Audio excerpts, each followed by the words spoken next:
சேலம் மாவட்டம் கொங்குப்பட்டியில் விவசாய நிலத்தில் பட்டியலின சிறுவன் மலம் கழித்ததால் ஆத்திரமடைந்த விவசாயி அதனை கையால் அள்ளச் சொல்லி சிறுவனை தாக்கியதாக கூறப்படும் சம்பவம் அதிர்ச்சியை ஏற்படுத்தியுள்ளது.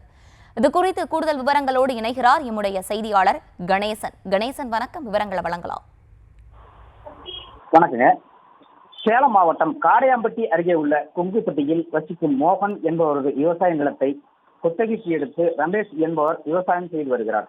இந்நிலையில் அதே பகுதியில் வசிக்கும் சுரேஷ்குமார் என்பவருடைய மகன் பவித்ரன் 15 வயது உள்ள 8ஆம் வகுப்பு படிக்கும் சிறுவன் இன்று காலை விவசாய நிலத்தின் ஓரம் மலம் கழித்துள்ளார். அப்பொழுது விவசாய நிலத்தை குத்தகைக்கு ஓட்டி வரும் ரமேஷ் சிறுவனை தாக்கி சிறுவன் இருந்த மலத்தை அள்ளச் சொல்லியதாக கூறப்படுகிறது.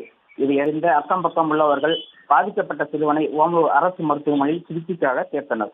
இதைத் தொடர்ந்து லிவட்டிப்பட்டி போலீசார் சம்பவம் குறித்து விசாரணை செய்து விவசாயி மீது ஜாதிய வன்கொடுமை சட்டம் உட்பட 5 பிரிவின் கீழ் வழக்கு பதிவு செய்து தீவிர விசாரணை நடத்தி வருவது குறிப்பிடத்தக்கதாகும்.